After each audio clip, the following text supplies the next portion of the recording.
Hello dear students, how are you. मैं Mukesh Bishnoi edu helper के इस यूट्यूब चैनल पर एक बार फिर से आप सबका स्वागत करता हूँ। डियर स्टूडेंट्स, लास्ट वीडियोस में इंडियन हिस्ट्री के अंदर हम मुग़ल काल, मध्यकालीन भारत के अंदर और सल्तनत काल और प्राचीन भारतीय इतिहास के बारे में डिस्कस कर चुके हैं। अगर आप लोगों ने भी वीडियोज़ नहीं देखी हैं तो इंडियन हिस्ट्री नाम से अपने चैनल के अंदर प्लेलिस्ट बनी हुई है, आप जा कर के देखिए। काफ़ी इम्पोर्टेंट क्वेश्चंस, काफ़ी रिपीटेड क्वेश्चंस जो प्रीवियस ईयर्स के अंदर आए हैं विद डिटेल आपको मिलेंगे। और आज का हमारा टॉपिक आधुनिक इतिहास से संबंधित रहेगा। आधुनिक इतिहास। तो चलिए वीडियो स्टार्ट करते हैं। अभी तक आप लोगों ने चैनल सब्सक्राइब नहीं किया है तो आपसे गुजारिश है, चैनल को सब्सक्राइब कीजिए और वीडियो का आनंद लीजिए। चलिए स्टार्ट करते हैं। तो ऑनलाइन परीक्षा 2016 के अंदर आए हुए क्वेश्चन है यूरोपीय कंपनियों से। तो सही सुमेलित करने के लिए कहा गया था और अपने को ऑप्शन नहीं दिए तो सही सुमेलित ही किए हुए हैं ये। तो चलिए स्टार्ट करते हैं। बक्सर का युद्ध कब हुआ? 1764 के अंदर। बक्सर का युद्ध 1764 के अंदर। प्लासी का युद्ध 1757 के अंदर और 1857 के अंदर हमारे पास रहेगा प्रथम स्वतंत्रता संग्राम से संबंधित। हल्दी घाटी का युद्ध 1576 के अंदर। हल्दी घाटी 1576 के अंदर। प्लासी 1757, बक्सर 1764। किसने सर्वप्रथम भारत के साथ व्यापारिक संबंध स्थापित किए थे? पुर्तगालियों ने। पुर्तगालियों ने सबसे पहले भारत के साथ, जो यूरोपीय कंट्री की बात करें हम, तो व्यापारिक संबंध स्थापित किए थे। 1498 में किस पुर्तगाली अन्वेषक ने यूरोप से भारत के लिए नए समुद्री मार्ग की खोज की? तो Vasco D gamma. Vasco D gamma Bharat में कब आया? ये क्वेश्चन भी पूछा जाता है। पुर्तगाली नागरिक रहेगा ये और 1498 में ये आया था।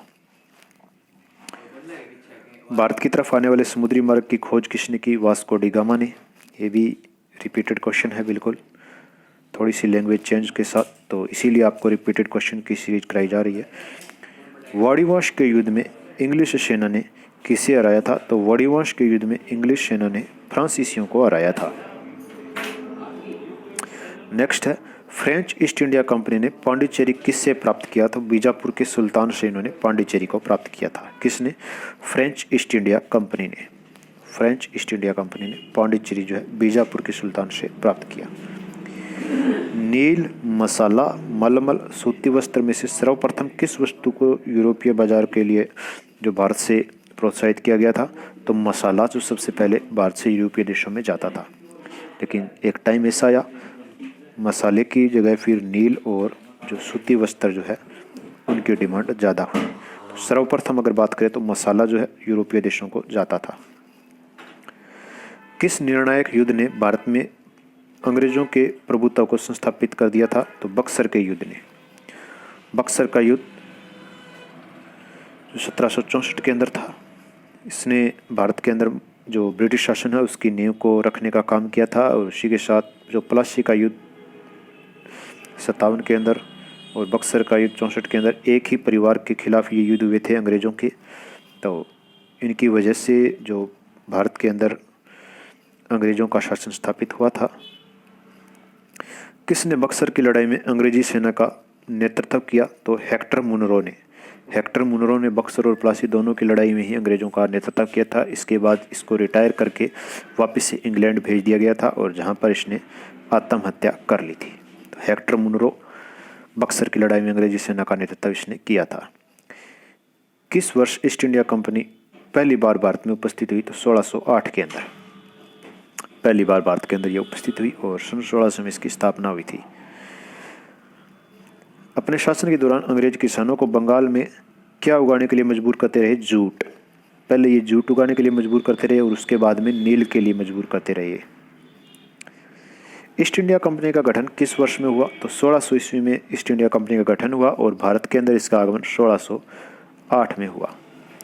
अपने शासन के दौरान अंग्रेज पंजाब के किसानों को जो गेहूं उगाने के लिए मजबूर करते रहे। पंजाब में गेहूं और जो बंगाल के अंदर ये जूट के लिए किसानों को फोर्स करते रहे। फ्रांसीसियों ने सूरत में अपना पहला कारखाना और मसूलीपट्टनम में दूसरा कारखाना स्थापित किया। तो ध्यान रखेंगे, फ्रांसीसियों ने सूरत में पहला और मसूलीपट्टनम में दूसरा कारखाना स्थापित किया था। श्रीलंका में डच और पुर्तगाली उपनिवेशों के वंशजों को क्या कहा जाता है? तो बुरघेर कहा जाता है, बुरघेर। तो श्रीलंका के अंदर डच और पुर्तगाली उपनिवेशवादियों के जो आज के टाइम में वंशज है उनको बुरघेर कहा जाता है। नेक्स्ट है, कौन से पुर्तगाली नेता ने ब्लू वाटर पॉलिसी शुरुआत की थी? पुर्तगाली नेता ने ब्लू वाटर पॉलिसी शुरुआत की किसने? फ्रांसिस्को डी अल्मीडा ने। Francisco de Almeida. अंग्रेजों द्वारा कलकत्ता में निर्मित दुर्ग का क्या नाम रहेगा? तो कलकत्ता में अंग्रेजों ने दुर्ग बनाया अपना पहला ही, और उसका नाम रहेगा फोर्ट विलियम। Fort William. अंग्रेजों द्वारा कलकत्ता में स्थापित जो दुर्ग था उसका नाम रहेगा फोर्ट विलियम। तो इसकी डिटेल देखते हैं। बर्दवान जिले में एक जमींदार शोभा सिंह के विद्रोह के कारण अंग्रेजों ने 1696 में अपनी नई कोठी की किलेबंदी की अनुमति मिल गई थी। तो इस किसान के विद्रोह के कारण अंग्रेजों को किलेबंदी की अनुमति मिल गई। वहाँ के स्थानीय जो राजा थे, जो नवाब थे वहाँ पर, उनकी वजह से। बंगाल के सूबेदार अजीम उस शान ने 1698 में अंग्रेजों को सुनातनी, कलिकाता, गोविंदपुर नामक 3 गांवों की जमींदारी प्रदान की, जिसके बदले में उन्हें इन गांवों के मालिकों को 1200 रुपये देने पड़े।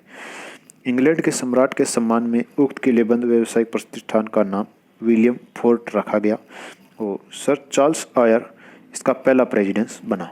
तो ध्यान रखेंगे, अंग्रेजों ने भारत के अंदर पहले विलियम फोर्ट के नाम से किला बनाया और उसका जो प्रेसिडेंट बना था वो चार्ल्स आयर रहेगा। तो कलकत्ता में निर्मित विलियम फोर्ट और चार्ल्स आयर इसका पहला जो प्रेसिडेंट रहेगा। निम्न में से कौन भारत आने वाला पहला अंग्रेजी जहाज रहेगा?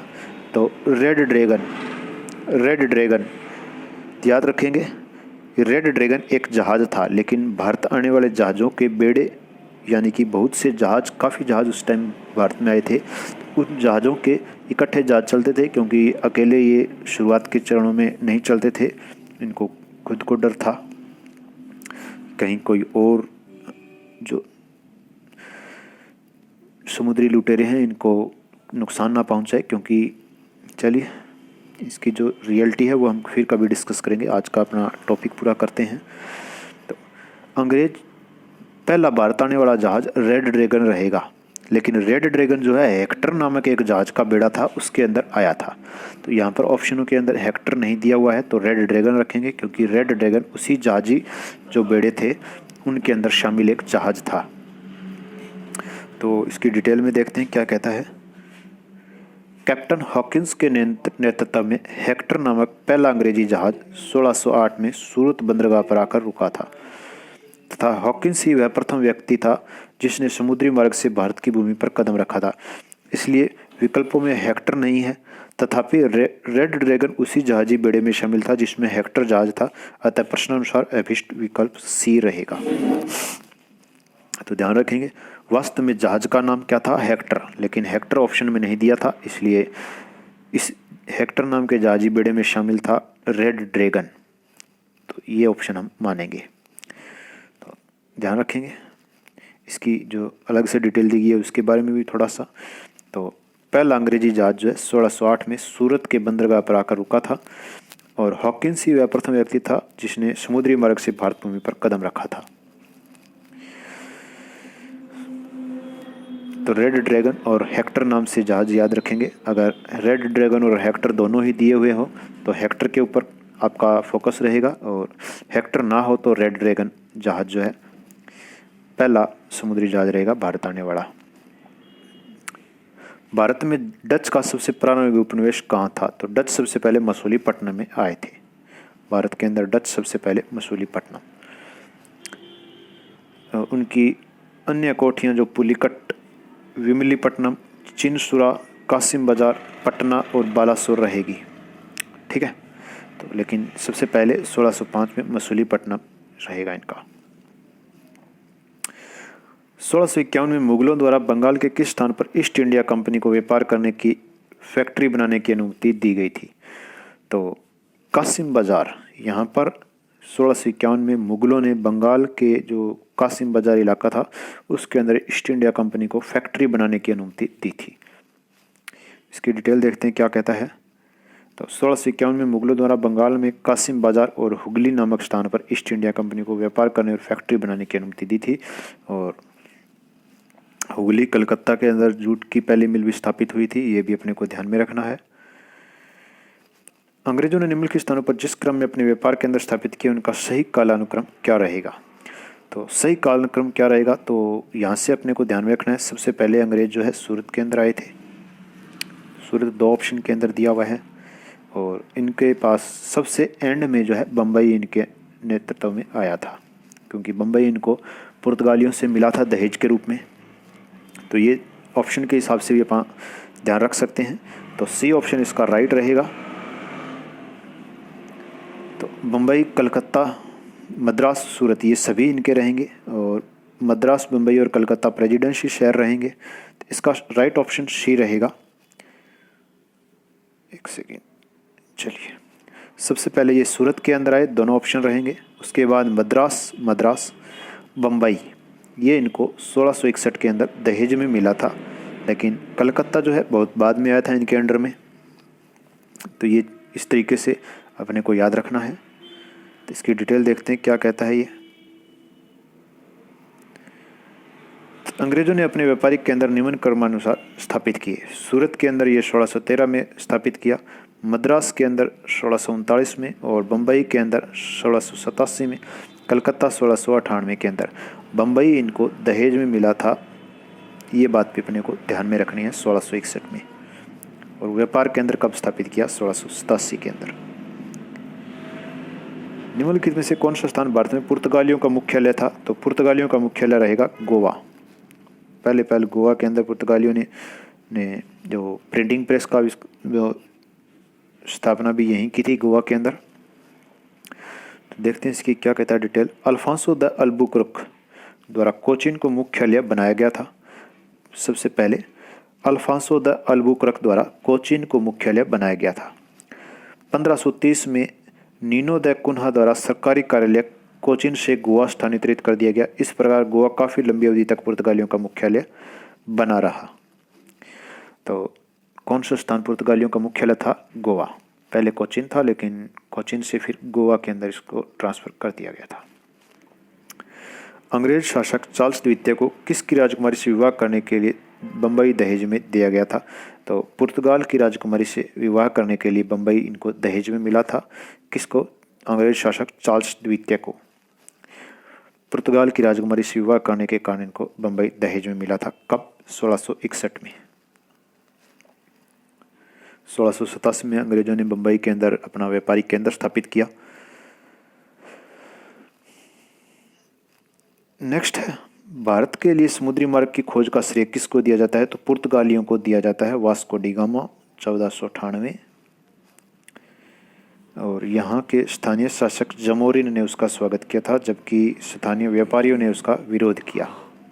अगर ये इसी टाइम इसको बैन कर देते, इसको कैद कर लिया जाता, तो हिंदुस्तान जो है औपनिवेशिक काल में इतना ज़्यादा, जो हम बात करें कि लूटपाट का उद्देश्य से अंग्रेज़ों का अड्डा न बनता, अंग्रेज इतने ज़्यादा यहाँ पर अत्याचार न करते, गुलाम न बनाते 200 साल तक। तो ध्यान रखेंगे, वास्को डी गामा 1498 में कालीकट के तट पर आया था और स्थानीय शासक जमोरिन ने उसका स्वागत किया और स्थानीय व्यापारियों ने उसका विरोध किया। पुर्तगाली शासक वास्को डी गामा कालीकट के तट पर आने पर भव्य स्वागत करने वाला भारतीय राजा कौन रहेगा। तो जमोरिन। यही रिपीट क्वेश्चन है, देख सकते हैं आप। Good cap of good hope, cap of good hope के रास्ते भारत तक के समुद्री रास्ते की खोज किसने की। Vasco D gamma. बिल्कुल आसान क्वेश्चन रिपीट होते हैं, लेकिन जानकारी के अभाव में गलत हो सकते हैं, इसलिए रिपीटेड क्वेश्चन को एक बार ज़रूर पढ़ें। तो ध्यान रखेंगे, वास्को डी गामा पुर्तगाली था। समुद्री रास्ते की 1498 में इसने भारत के लिए खोज की थी। और रास्ता कौन सा रहेगा, रास्ते का नाम cap of good hope, cap of good hope. Bharat में सबसे पहले आने वाले और सबसे बाद में जाने वाले कौन थे? तो पुर्तगाली रहेंगे, सबसे पहले आए और सबसे बाद में गोवा से ये गए थे। तो 1961 में 1498 में भारत में आए और 1961 दिसंबर 1961 में गोवा से ये गए थे सबसे एंड में। भारत में पुर्तगाली सत्ता की वास्तविक नींव रखने वाले महानतम पुर्तगाली गवर्नर कौन रहेगा? अल्बुकर्क। अल्बुकर्क पुर्तगाली सत्ता की नींव रखने वाला था ये अल्बुकर्क।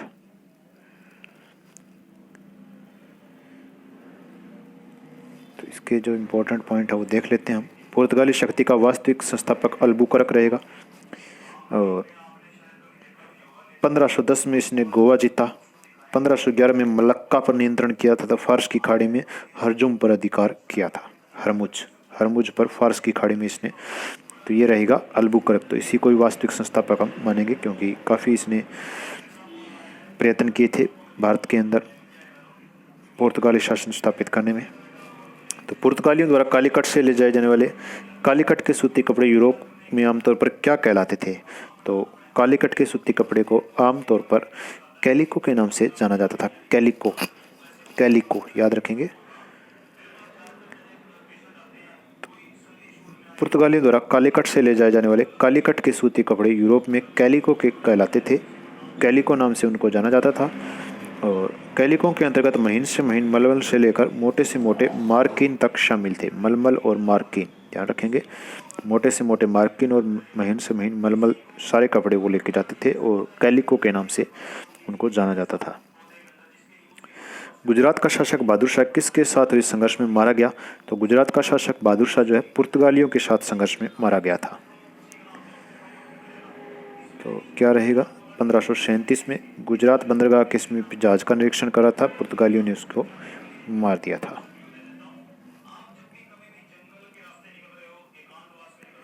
नेक्स्ट क्वेश्चन है हमारे पास, अपने शासन के दौरान अंग्रेजों ने किसानों को आसाम में क्या उगाने के लिए मजबूर किया? तो असम के अंदर वो किसानों को चाय उगाने के लिए मजबूर करते रहे थे अंग्रेज।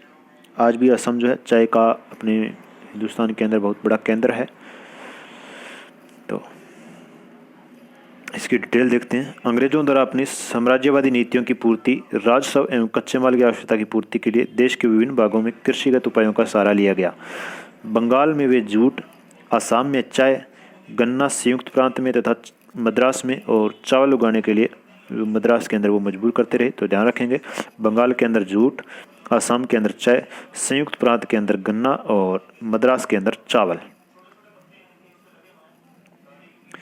अपने शासन के दौरान अंग्रेज किसानों को मद्रास में क्या उगाने के लिए मजबूर करते थे? तो मद्रास, चेन्नई चावल उगाने के लिए वो किसानों को मजबूर करते रहे। और इसके साथ यहाँ भी ध्यान रखेंगे थोड़ा सा, पंजाब में गेहूँ, महाराष्ट्र में पंजाब में कपास और मद्रास में चावल की खेती, इसके लिए वो किसानों को मजबूर करते थे। तो पंजाब में गेहूँ और महाराष्ट्र और पंजाब में कपास भी उगती थी। काफ़ी उत्पादन उस टाइम में यहाँ पर होता था। अभी तो चावल अपने चरम पर है, तो इसलिए जो किसानों को ये मजबूर करते रहे। तो यूरोपीय कंपनियों से संबंधित अपने जो प्रीवियस ईयर के क्वेश्चंस थे इतने ही रहेंगे। नेक्स्ट वीडियो के लिए इंतज़ार कीजिए। जो क्षेत्रीय राज्य, जो जहाँ पर छोटे छोटे राज्यों के साथ अंग्रेजी कंपनियों ने किस तरीके से फूट डालो राज करो की नीति के द्वारा अपना शासन स्थापित किया, वो हम अगली वीडियो में डिस्कस करेंगे। उसकी जानकारी के लिए आपके पास सबसे इम्पोर्टेंट काम, सबसे महत्वपूर्ण काम क्या रहेगा? बिश्नोई एजुहेल पर चैनल को सब्सक्राइब कीजिए ताकि आपको उसकी जानकारी मिल जाए।